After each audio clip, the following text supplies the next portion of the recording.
Halo para tetangga, aku Billy, dan kalau kalian sudah melihat judul dan thumbnail, tentunya sudah tahu apa yang akan kita review kali ini.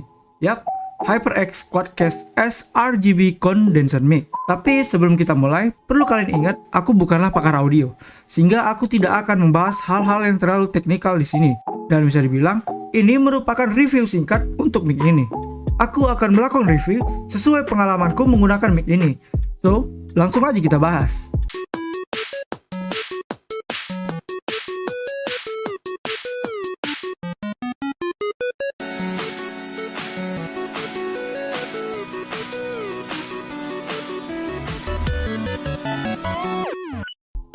Ada alasan mengapa aku membeli barang ini. Yang pertama, aku butuh mic. Ya, tapi bukan itu. Dari sekian banyak mic, mengapa aku memilih produk ini? Karena aku sedang ingin fokus melakukan streaming, sehingga tertarik dengan sesuatu yang eye-catchy di kamera. Apalagi aku melihat mic ini banyak dipakai oleh streamer-streamer luar. Kesan gaming yang melengkap di mic ini merupakan daya tarik sendiri bagi yang memilikinya. No RGB, no party coy. Satu lagi, yang paling keren dari mic ini adalah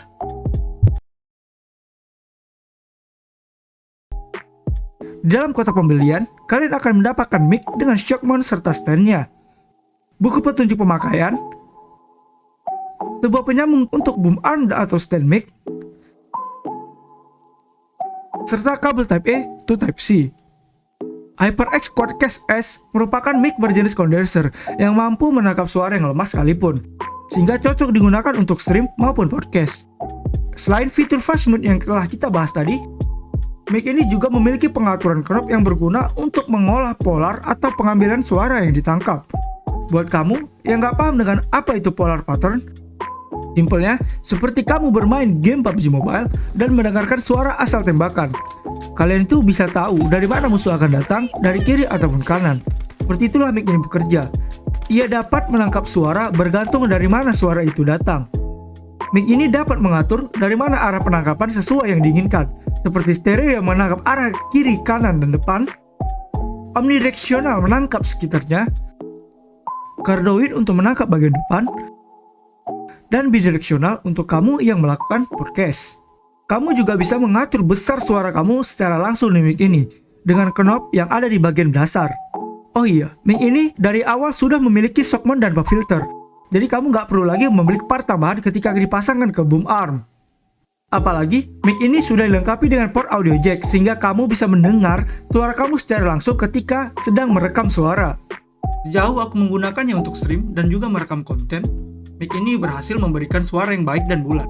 Seakan tidak ada perantara antara suara yang kuberikan dan juga hasil rekamannya. Selain itu, mic ini juga memiliki aplikasi tambahan yang dinamakan Ingenuity Software. Meskipun sebenarnya bisa dibilang nggak perlu-perlu banget karena cuma bisa mengatur set RGB-nya aja. Sisanya, fitur yang ada di software tersebut bisa kamu atur secara manual dengan beragam knob yang ada di mic. Tapi sayangnya nih, aku menemukan sebuah masalah ketika menggunakan mic ini. Aku menggunakan mic ini dalam aplikasi OBS ataupun aplikasi live stream lainnya. Dia selalu replug sendiri, tanpa ada masalah apapun di port. Setiap mic ini replug, dia tidak akan mampu lagi mengambil suara dan memberikan hasil suara seperti Smurf. Ini adalah contoh ketika aku memiliki masalah replug. Kita mengintegrasikan dengan Type-C menuju ke kabel HDMI untuk bisa diproses ke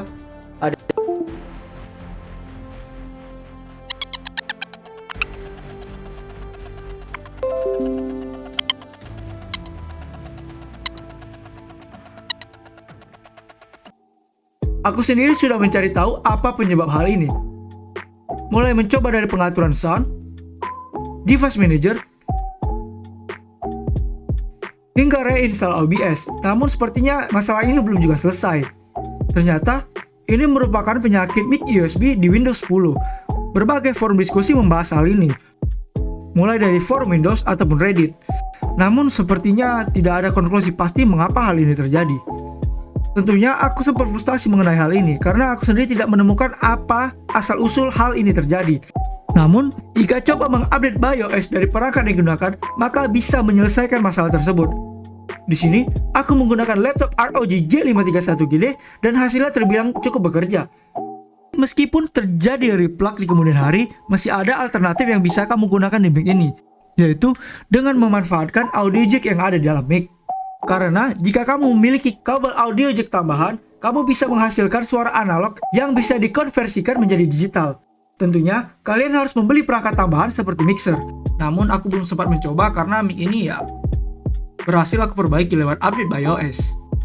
Secara keseluruhan, aku cukup puas dengan mic ini karena berhasil memberikan rekaman yang maksimal serta penampilan yang gaming banget untuk stream.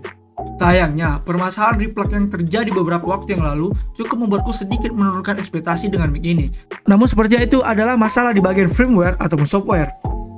Ya, selagi berjalan dengan lancar, it's so fine. Oke, sekian reviewku mengenai HyperX Quadcast S di video kali ini. Jika kalian memiliki pertanyaan lebih lanjut, kalian bisa bagikan di kolom komentar. Sekian, Billy sign out. BTW, seluruh perekaman video ini menggunakan HyperX Quadcast S, jadi kalian bisa nilai sendiri hasilnya gimana.